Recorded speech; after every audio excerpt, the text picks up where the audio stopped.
Okay, I'm going to sum up the other two signed Shadowbinder statues by saying the trail ends here. I've spent days trying to track down museums that keep the remaining figures in their collections, on exhibit or sold and designated as private.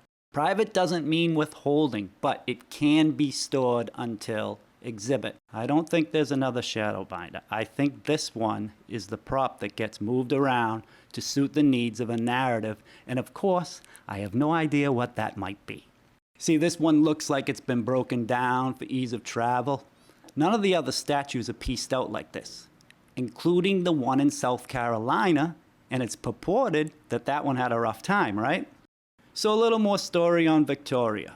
She was so grateful to receive currency from the artists in Rome so that she could give her poor parents more room to live. But in a paragraph a little later, if you can believe it, it says Victoria was of such humble nature that she would never accept gifts or currency for her sittings. So which is it?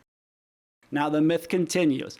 Her mom, being of such grace, that she would always accompany her daughter all over Rome, and especially the model sittings. Thus, there would be no nudity tolerated. The first pose of her is 1813, at 8 years old, with nothing but sandals and a sheet. When wasn't she nude? Her whole public image is of an innocent, unapologetic, self-assured nude tween. The contradiction and loose willy-nilly writing in the biographies and narrative history of these folks associated with the Nazarene artist expressionism is just exhausting. Okay, so that's it. So now let's see. We have Vittoria, born in 1806 in Italy.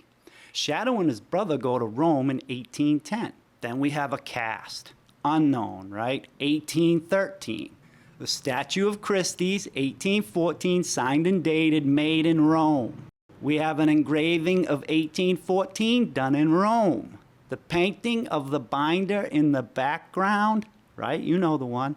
Done in Rome, 1815. The second statue, 1817, Rome. The third and fourth, forget about those, 1819, 1820. The South Carolina statue I left out because its appearance is known as of 1840. And it's not signed and dated anyway, and it's still residing there. But Victoria was met in Italy by August in 1820. Not August the month, August the guy. And August brought her to Rome in 1821. She'd be 15 according to her birthday. August introduced her to the Three Stooges to kick off her employment. Now, where does it say or even anecdotally mention Shadow knew any poor people in Italy? He moved from Italy to Rome in 1810. Never mind casting one up in 1813.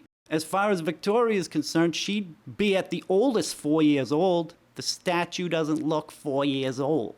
Here's the interesting thing. All the most iconic, commercially desired, financially adaptable pieces are before 1817. All the stuff that Victoria couldn't have participated in.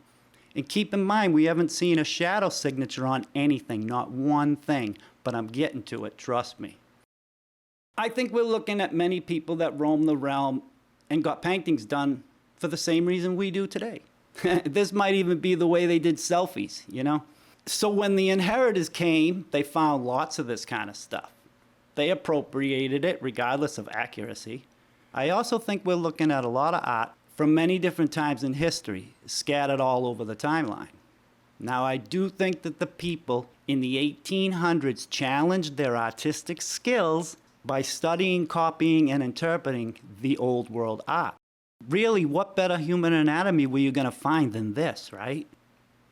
She did pose for them technically, and she'll probably pose for the next reset population just as she's doing now. And so are a lot of other ones, and that leads me to this. The Shadowbinder seems to be one of these people.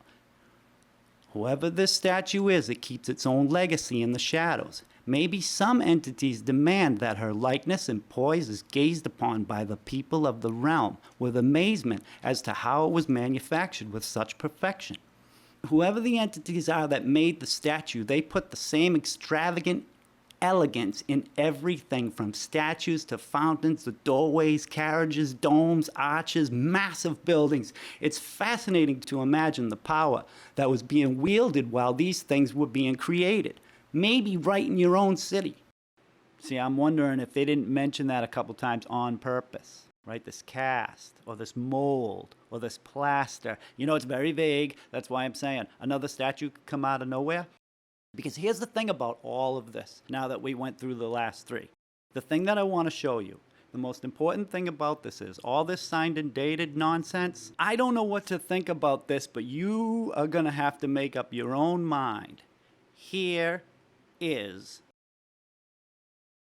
I don't even know if I have to say anything. Look at it. Mysteries of the Realm. And I'm going to conclude on that. Thanks for watching.